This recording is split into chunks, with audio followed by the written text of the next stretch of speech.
Welcome to the cult. Welcome to the cult.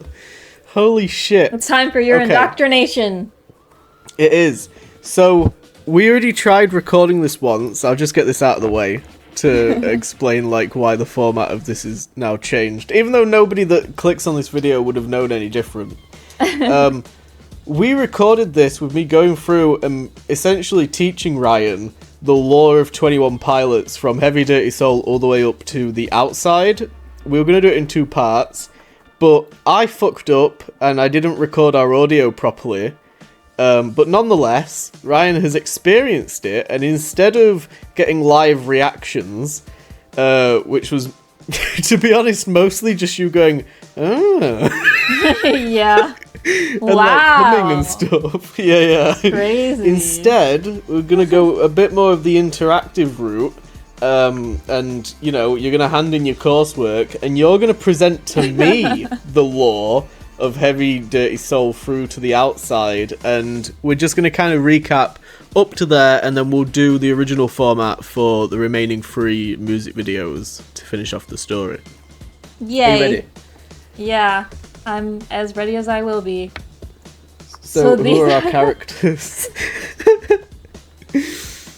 This is Clancy and Torchbearer, which is Tyler Joseph and Josh Dunn, who are the 2 members of names. 21 Pilots. I knew their names already. That's impressive. Thanks. You should probably mention, actually, like, what is your past knowledge of 21 Pilots prior to this? It was mostly their mainstream stuff, I'm not gonna lie to you. I do know, like, a couple older songs, but I didn't know anything about, like, any of the lore or the music videos. I really don't think I've watched any of the music videos before. I can remember the first time that you told me that you that you had listened to 21 Pilots. I remember you telling me that you really liked Lane Boy and you really liked Ride. Yeah. And I was like, since when do you listen to 21 Pilots? And you were like, sometimes I listen to 21 Pilots. I've been listening to 21 Pilots since I was in middle school. But if they're just not, like, forefront. What age that is. It's like 13-ish. Oh, shit. Kind of, yeah. Younger than me. Well, I am younger than you. I started when I was like 15. That was probably around a similar time frame. You might have still started before me. Like, if you think about it. Yeah, I probably started like a little bit before you, but you started at like such a young age. Holy shit. Yeah. I can't imagine like being a preteen and listening to 21 Pilots. I wanted to kill myself early. Let's start the lore before you do that. Okay. Jesus Christ. Hell yeah! This is a great song, Heavy Dirty Soul. If you haven't heard it, you should. We're gonna really rely on the visuals here and me editing the music video over the top. There was a lot of hell yeah! A lot of driving. We get introduced to the first bishop, which are these people cloaked in red. Very weird, very dubious people. I like that word. But yeah, he's actually like not in red in this. Was he? Was he in red? No, he wasn't. He was in like a sort of black hoodie. Yeah, so you didn't really. They hadn't quite figured out the visuals for it. Yeah, but I mean, all in all, a great video. I mean, it was kind of confusing, considering it was just a long highway. But we deciphered that Josh was like attacking the car. Yeah.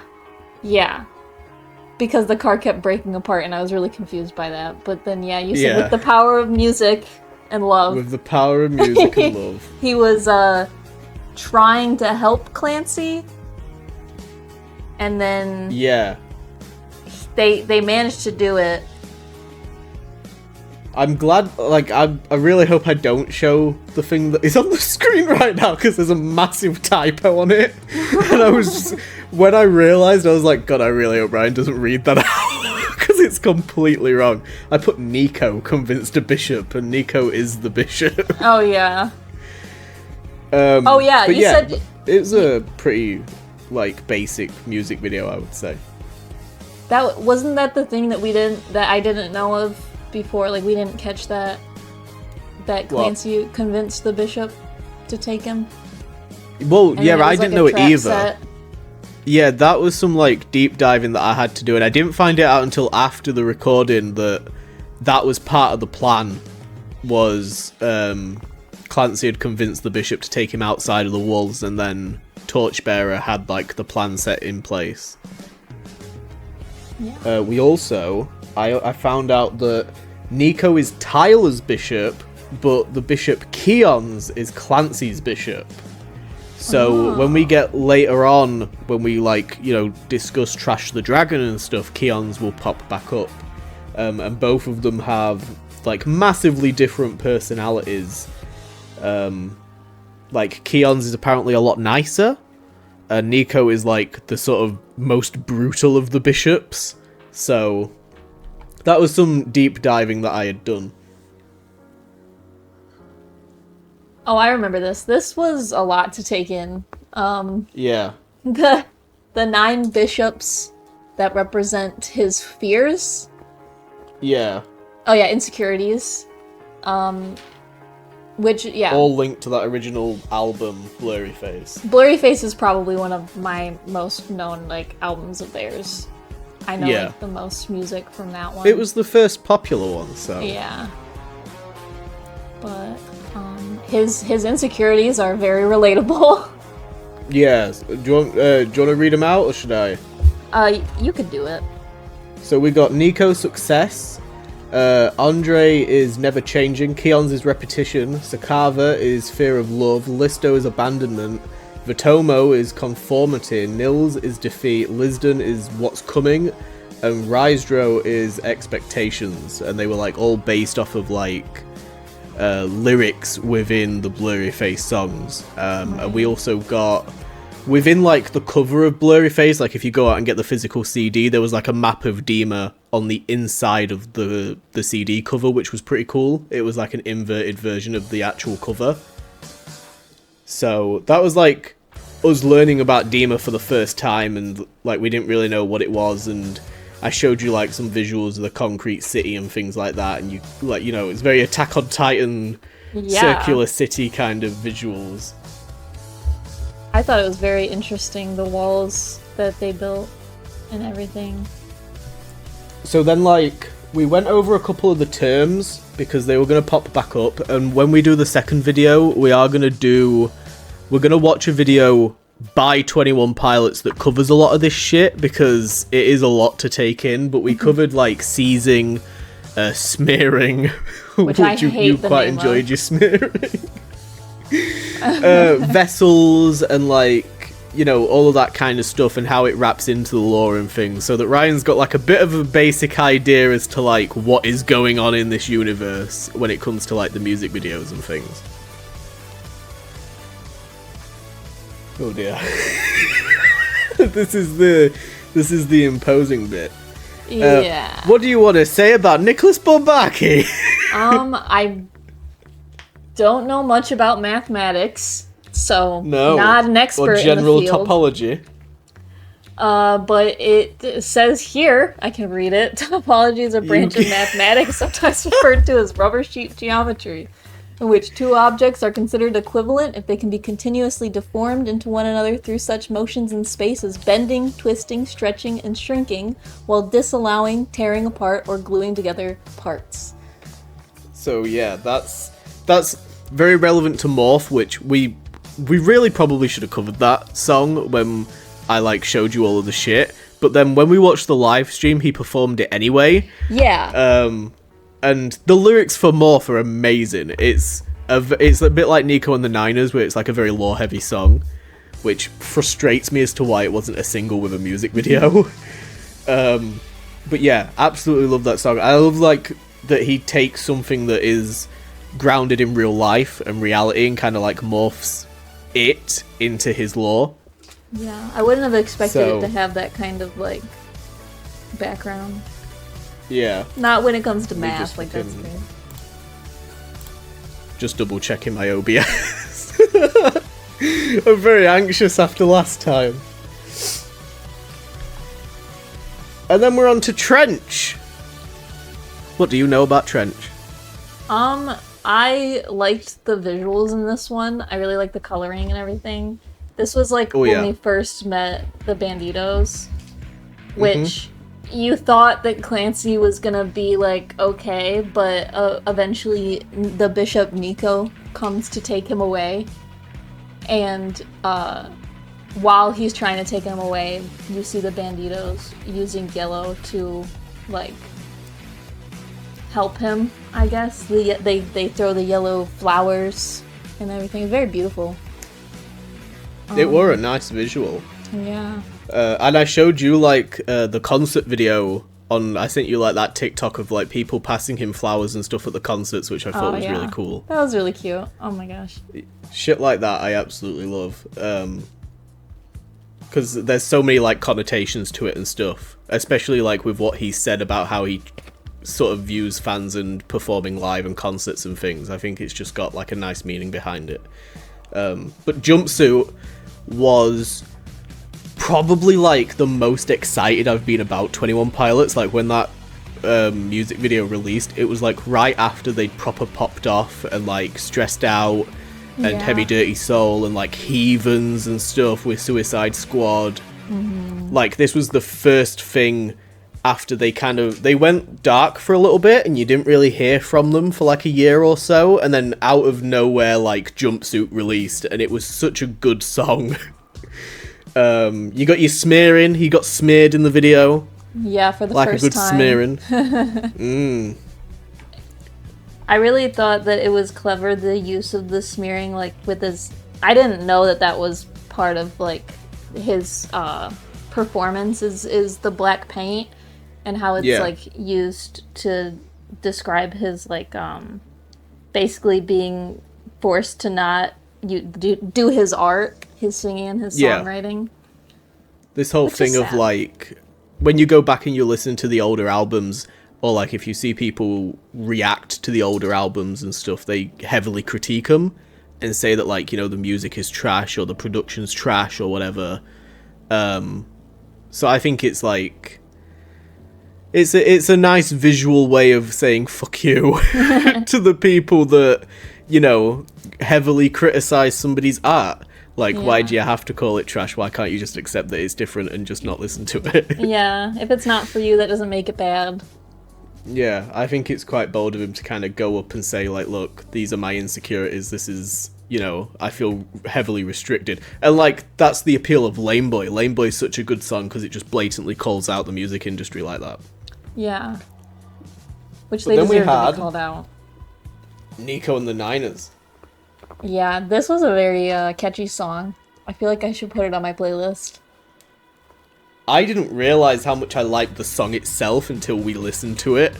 And I was like, oh yeah, this is a good song. You had told me about this vialism and shit. Yeah. You had told me, because... What were they... I can't remember what they were doing in the video that, like, referenced that. But... They were, like, dancing around... At the time, it was the neon gravestone, which I explained to you was, like... The neon gravestone was, like, glorifying suicide.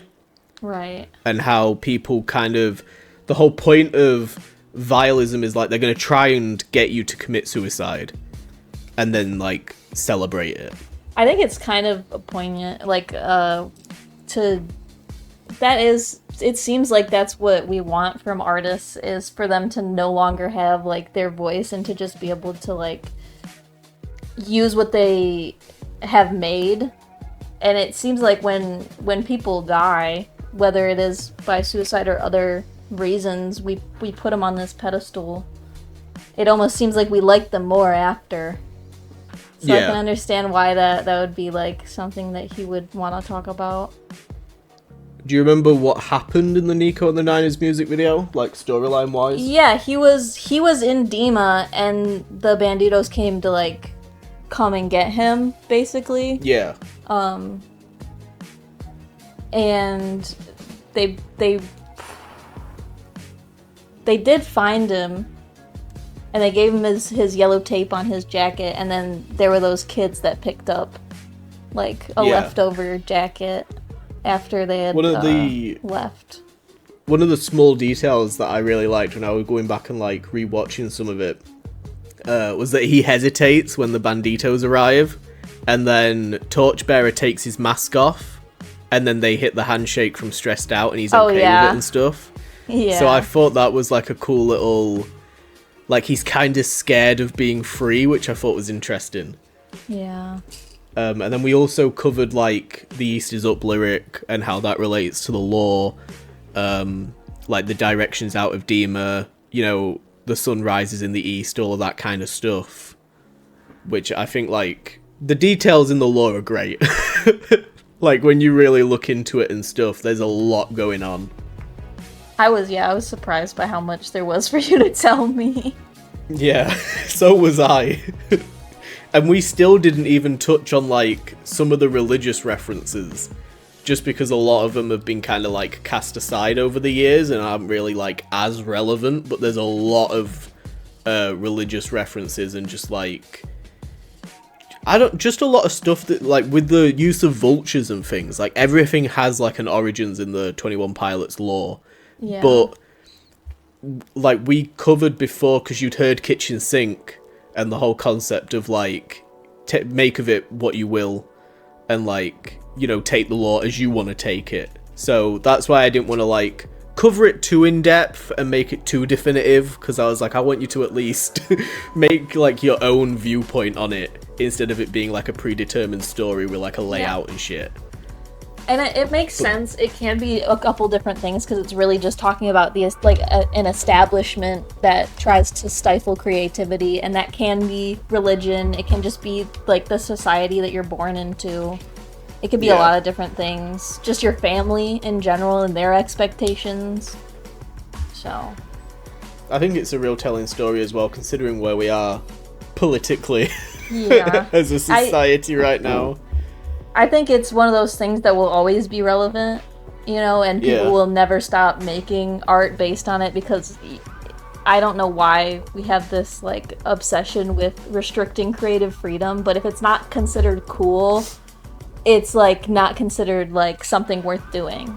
Even though the whole point of art is just to, like, relieve yourself of, like, pain or stress or whatever you need to do. Like, that's the point of making art, in my personal opinion. It's all expression, isn't it? It's just putting yourself out there in a different form.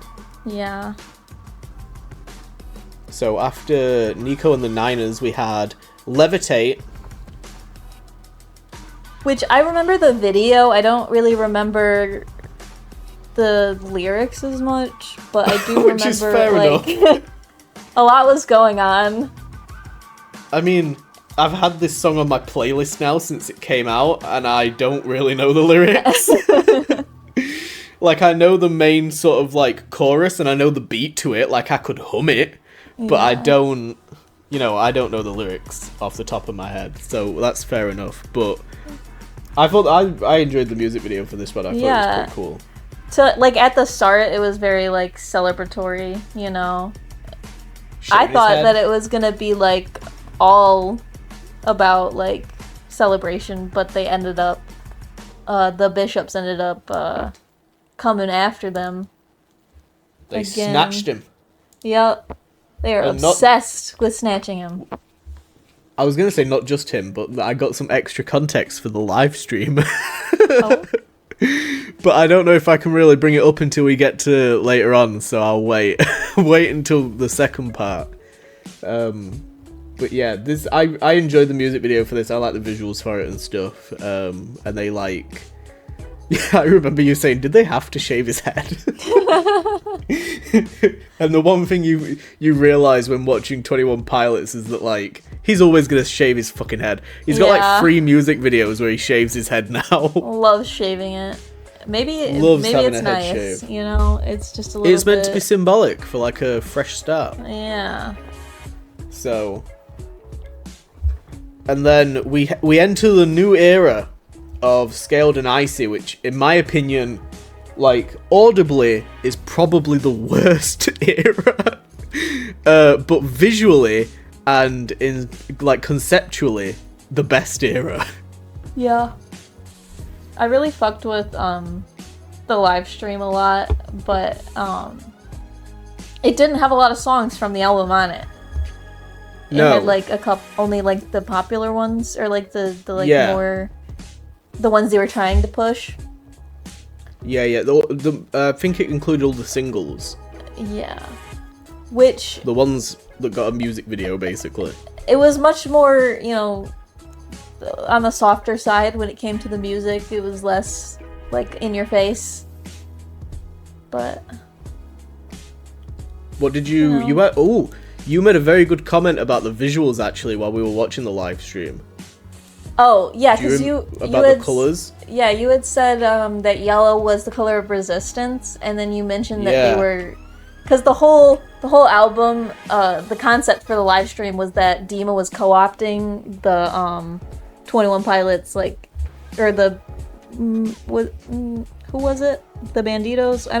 I don't really know who they're considered.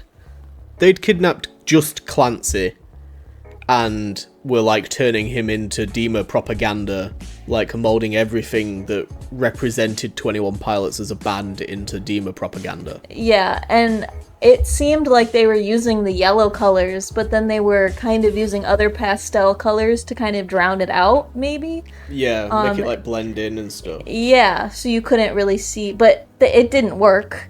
They still managed to slowly leak in their yellow, but... and we got like a bit of a story told throughout the live stream with like, you got your first visual of Trash, like a 3D Trash during like some of the first performances, but then also at like one point you find out that the Banditos are causing a distraction, and then I think it's during Jumpsuit you find out that like Torchbearer is in there, and like Clancy's putting his jacket on. And we saw, I think it was, God, I can't remember the names. It was Takava and it was somebody else. I can't remember the other bishop's name. But there was a point in the live stream where like they were getting more bloody and like brutalized and whatever. And I think we had theorized that they were torturing them. But I found out afterwards that when you hit a certain point, their eyes have glowed up. And it means that like the bishops have killed them and seized them. Oh. So they were killed and punished for letting Torchbearer into the set and into the propaganda. Right. I thought it was, yeah, because that was while they were trying to sell the album to you. Yeah. Like, they're standing there and just, like, trying to get you to buy this new album. Which is funny, because they're, like I said, they barely used any of the songs on the album to sell the album. They were using, like, previous songs, which... yeah. I think I had said before, like, it seemed to be, like, to their own detriment, because that might have been what caused the Banditos to be able to get in there. Yeah. So it's kind of funny how that was kind of to their own downfall. My favourite visual, like, from that entire live stream is the Stressed Out and all of the fucking bishops dancing to Stressed Out, because that's the most viral, popular song. Yeah. I love that visual of, like... obviously, 21 Pilots like the song. It's their song. Yeah. But they're very self-aware of, like, that's the reason that they're known. And they're very on the nose with, like... you know... you're gonna bring your dad to the concert because he's aware of what, of like Stressed Out and like maybe Ride. He doesn't know any other fucking songs. Yeah. So, and like they've kind of switched up how they perform Stressed Out now as well, and it's got like such a dark kind of visual to it, like red lights and shit on the stage, and like all these red video visuals and graphics and stuff playing and whatever. And I don't know, I just like the way that they kind of evolve based off of what works, I guess, but not in the way that you would expect. Like most people, I don't know how you say her name, but who's the chick that does the Anxiety song? Dochi? Yes. So like, all we hear on the fucking radio, right, is the same version of that song. But like, she's doing the same thing as 21 Pilots now, where like in concerts and stuff, she started mixing it up, and she does it in different ways, and she remixes it and shit, and I love it. I think her live performances of that song are way, way better. She adds like more of like a rock vibe to it sometimes. I haven't heard any live versions of it.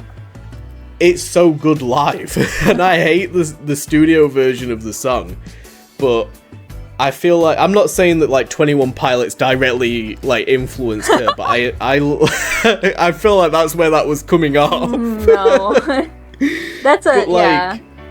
I enjoy when artists do that and they clearly care about the stuff that they've got, even if that's the only thing that they're known for. Yeah, and I think that a live performance should always be like an experience all by itself, which is, some people want like the exact same song as what they're used to listening to, but when I go to a live concert, I want it to sound different, and it usually does sound way different because they even have people playing instruments that put their own spin on it that you just wouldn't hear from a studio version because it's not clean cut. I love that shit. I feel like that comment is definitely subconsciously planted in your brain because I showed you that trumpet video. Potentially. Because I definitely showed Ryan the Mr. Wives Fall Away trumpet video. But there are plenty of artists who like they say that they're just one person, but then when they perform live, they have a whole live band behind them to play their music because it just sounds better. It sounds good. And the way that the artists who really know their instrument can riff off of each other is just unmatched. It's not something you can get from a studio session.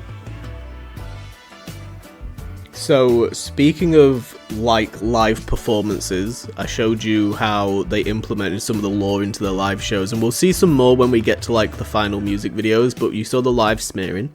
Yeah, I unfortunately did have to witness the live smearing. Yep. And then we sort of did, like, a bit of a breakdown on Trash the Dragon, and I kind of, like, told you some of his origins and inspiration and stuff, but I don't think a lot of it is, like... Most of it's just trivia and fun facts.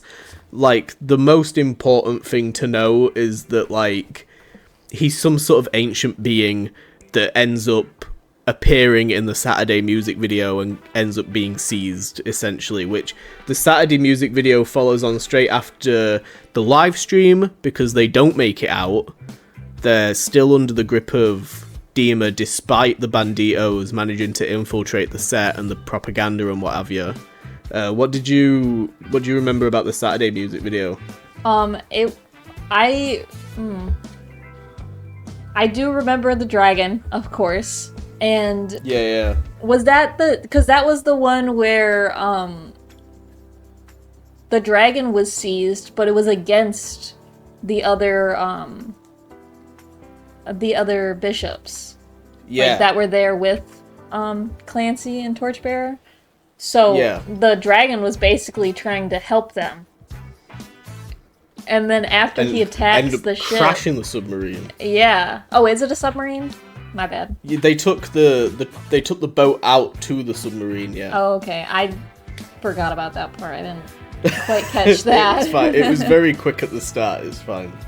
But he attacks the submarine and basically releases Clancy into the wild. And doesn't he come across those little guys? He does, which takes us onto the outside. Yeah. The Neds, that's what they're called. Yes. Which are very, very adorable. They look like little gremlins. Oh my god, I was going to send you the fucking video, but they went around at one of the concerts and gathered up a load of people in Ned outfits. You sent me that. Yeah, all the kids.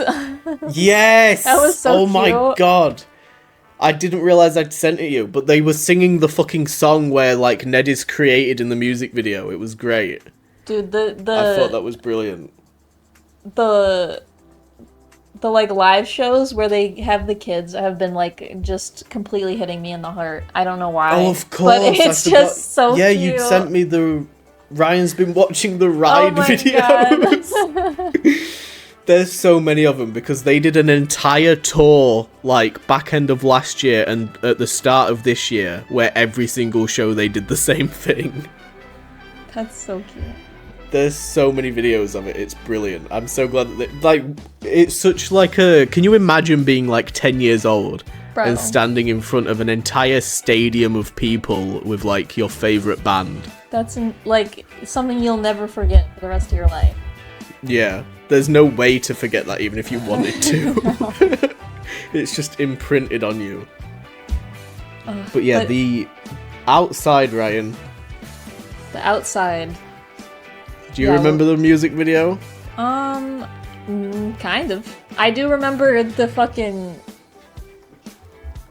They take control of the bishop on the inside of the... Or wasn't that the bishop that was taking control of the dragon? Yeah, so at the start of the video we find out that Keon's, which we mentioned earlier, who is Clancy's bishop, apparently the nicest one. Our boy Keon's. Our boy. Yeah, the boy on the inside. I guess he was convinced by Clancy and Torchbearer, turned against the bishops, seized Trash, but then we saw the bishops stab him and kill him. He did. But then Clancy's given the power of seizing by Ned to then take control of Keon's and do a little dance. Yeah, have a sick dance break. He did a little dance. Mm-hmm. Yeah, I remember you saying, are they going to have a dance off? And then they did have a dance off. Yeah, it did seem like we were setting up for like a good old-fashioned like Umbrella Academy, like Footloose back and forth between some of the bishops. But that ended like, the last shot of that is like them stood on the corner of like Voltsoy, the island, looking out into the distance, and you can see the kids from the Nico and the Niners music video. They're wearing Bandito gear. Oh, I forgot about that. We thought that they were gonna die. We thought they were getting taken out immediately. Yeah, but no, they've joined the rebellion. The rebellion has begun. Hell yeah. Time to take the fight back to Dima. Exactly. And then we've got the Overcompensate music video. We've got the Navigate... Oh, we've got 4. I kept saying 3. We've got the Navigating music video. And then we've got Paladin Strait, which is what you're seeing a visual of now. And we've got the final one, which is City Walls. And that's what we're going to cover. You're going to get, like, Ryan's actual reactions. Yeah, it's going to be great. Seeing it. You guys are going to have the exact same reactions as me. I feel like... Should we do, like, a commentary thing for it? Like, live reaction to it? Because we did record us anyway watching it last time. I just didn't intend on, like, editing any of that in. I just can't include the audio. Yeah. But I might be able to include some of the visuals and stuff. Yeah, just put elevator music. We'll see. Yeah, I'll find some, like, 8-bit, like, Tetris music to layer up, I guess. Hell yeah. But what do you think of it so far? It was very fun to learn about. I really... Because I enjoy their music, I mean, for the most part. It was nice to see, like, the thought behind it. Yeah. Because I was just an emo kid listening to emo music, putting my own thoughts on it, so I had never really cared what they had to say. So it was very interesting to learn that they're the whole world that they've created within the music I already know. And then some I didn't know. Like the, crap, I already forgot the name of the newer album. You enjoyed Never Take It. When we watched that on the live stream, you fucked hard with Never Take It. That was the last one, wasn't it?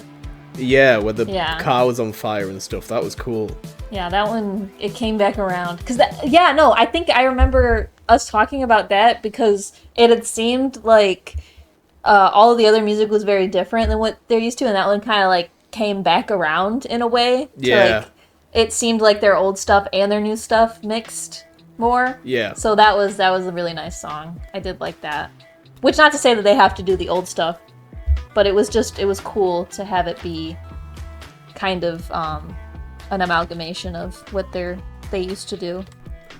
And then I think it's interesting that, like, you brought up about them playing the old stuff on the live stream because it's come up in conversation recently, and we'll end on it because it's like happening right now at the time of recording. But while they're doing the Clancy Breach tour, which is essentially because like the Clancy album and the Breach album are kind of like a double album release. They're like brother sister albums. unintentional or like unintended, I suppose. I don't know. I think they initially were supposed to release them all at once, but they just decided to put a break in between. But regardless, like the tour that they're doing at the moment is like both albums combined together, and the band has been criticized by some people because they're playing a lot of like old songs mixed in with Clancy, and then they're only doing like 3 or 4 Breach songs. And people are going and saying like, you know, well, I'm at the Clancy Breach tour and I'm hoping to hear more of the Breach album, and I'm only hearing like 3-4 songs. And Tyler said like, look, we're a band that regardless of when you became a fan, we want you to come to the concert and hear a song that you like, whether it's an old song or a new song. Right. So I find it interesting that, like, even with the live stream, when they're, like, doing the whole Dima propaganda thing, they're playing Migraine, they're playing Car Radio, Holding On To You, like, all of their old shit that didn't hit, that they're now playing for current fans that have joined after the hype. I think that And I like the parallel there. I think it's cool that they do that in their like live shows. Because I do know there's a lot of people who were fans of them before, and they'll go to a concert because they really like the songs, but then it's all new stuff and they have no idea what's going on. Which is like, you could say like, oh, don't go to a new tour if you don't know the songs, but like you still know the band and you know some of their music just because you don't know the new stuff. Yeah. And it's not like they're not playing anything off the album. So I guess it would be, I mean, I can see where they're coming from, where they're like, it's only a couple songs and it seems like there's more from the other one, the Clancy album, but... Yeah. I think as well, like, they've got like fucking 5 or 6 albums at this point. Yeah, that's true. That's a lot of songs to pick from. And I think I showed you the TikToks of him performing Tally, where like the auto-tune messed up and then they fixed the auto-tune. Like, they clearly are like trying to figure out how to do these songs live still, because they haven't had a lot of time in between tours. Right. So I don't know. I feel like if you're a fan, you don't give a shit. Like, that's my opinion on it. You're I'm just happy like to see them in person. Yeah, exactly. Like, why complain? Yeah, like also, you would have booked your tickets for the tour before the album even came out. Yeah. So a lot of people expect that these live shows are like for them specifically as a fan, but there are a lot of people who are fans of a show, and also there's like a lot of times in a live show there's like a story you want to tell of your like how you got to where you are, you know? Like they put these set lists together specifically for a reason. It's not like they're just randomly grabbing songs being like, oh, I want to play this, I want to play this. Like, they know what they're doing. They play live shows all the time. Like, this is what their job is. I'm glad that you mentioned like sort of telling people where they started and like how they got to where they are, sort of thing, because as a bit of a tease for the second part, we are going to be also watching, alongside the Law music videos, I'm going to show you the Ode to Sleep music video. I'm going to get your opinion on that. And which details them from their very first like live performance all the way up to, I think, like 2011, 2012-ish. It's not like a huge period of time, but you just see how the band kind of evolves within a music video, because it's like a bit of a documentary style music video. That's cool. And then we're also going to be watching a Trees performance, which anybody that is a 21 Pilots fan that has seen the concerts will know, like, seeing Trees performed live is really fucking cool. I feel like that would be a nice way to kind of bookend all of this, because that's how they end their concerts. They always finish with a song, Trees. So we're going to do like Ode to Sleep to begin with, because I had you watch Holding On To You, which was an interesting music video for you to watch. So we're going to do Ode to Sleep, we're going to do all the Law, talk about it, and then we'll finish on Trees, get your opinion on the whole thing, and then boom, that's the journey complete. Hell yeah. There we go, we can finish that. I think I did a great job.